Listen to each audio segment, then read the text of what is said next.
তো তোমরা সবাই জানো সুপ্রিম কোর্ট হলো ভারতের সর্বোচ্চ আদালত, ঠিক আছে? এগুলো কিন্তু ভেরি ইম্পর্টেন্ট, তোমরা চেষ্টা করবে মনে রাখার আর লিখে রাখার।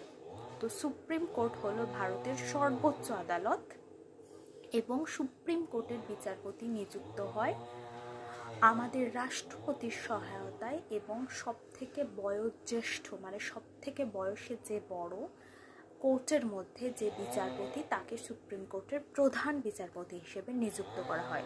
সুপ্রিম কোর্টের যে ধারণাটি সেটি আমাদের কনস্টিটিউশনে 124 থেকে 147 নাম্বার ধারা বা 124 থেকে 147 নাম্বার আর্টিকেলে দেওয়া হয়েছে, ঠিক আছে? এবং যেটি আমাদের পার্ট 5-এ পড়ছে। আমাদের যে সুপ্রিম কোর্টের যে অংশ আছে সেই 5 নাম্বার অংশ বা পার্ট 5-এ সুপ্রিম কোর্টের সম্পর্কে ধারণা দেওয়া হয়েছে।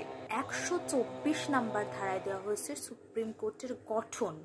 129 নাম্বার ধারা দেওয়া হচ্ছে সুপ্রিম কোর্ট আমাদের অভিলেখ হিসেবে বা রেকর্ড হিসেবে কাজ করবে। আমরা যেটা বলবো সেটা supreme court record as a recorder সেটা কাজ করবে, সেটা দেওয়া হয়েছে 129 নাম্বার ধারায়।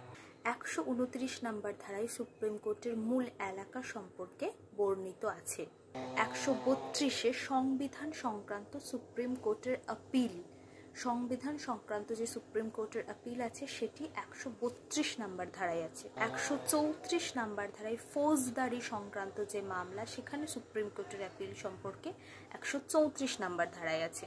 139 নাম্বার ধারায় সুপ্রিম কোর্টের রিট বা লেখ জারি করার ক্ষমতা দেওয়া আছে, যেটি হাইকোর্টের ক্ষেত্রে 226 নাম্বার ধারায়। আমাদের যদি কোনো ফান্ডামেন্টাল রাইটস বা মৌলিক অধিকার যদি ক্ষুণ্ণ হয় তাহলে 32 নাম্বার যে সংবিধানের আর্টিকেল সেখানের অনুযায়ী আমরা কিন্তু সুপ্রিম কোর্টে যেতে পারি এবং 226 নাম্বার অনুযায়ী আমরা হাইকোর্টে যেতে পারি এবং হাইকোর্ট বা সুপ্রিম কোর্ট সেখানে রিট জারি করতে পারে বা লেখ জারি করতে পারে।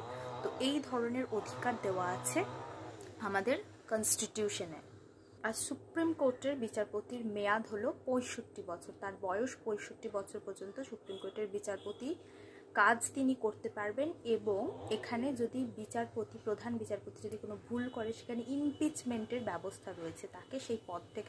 আমাদের এখন সুপ্রিম কোর্টের যে প্রধান বিচারপতি চিফ জাস্টিস তার নাম হলো ভূষণ গাভাই, তিনি হলেন 52তম চিফ জাস্টিস। এটা অবশ্যই মনে রাখবে। তো থ্যাংক ইউ সো মাচ।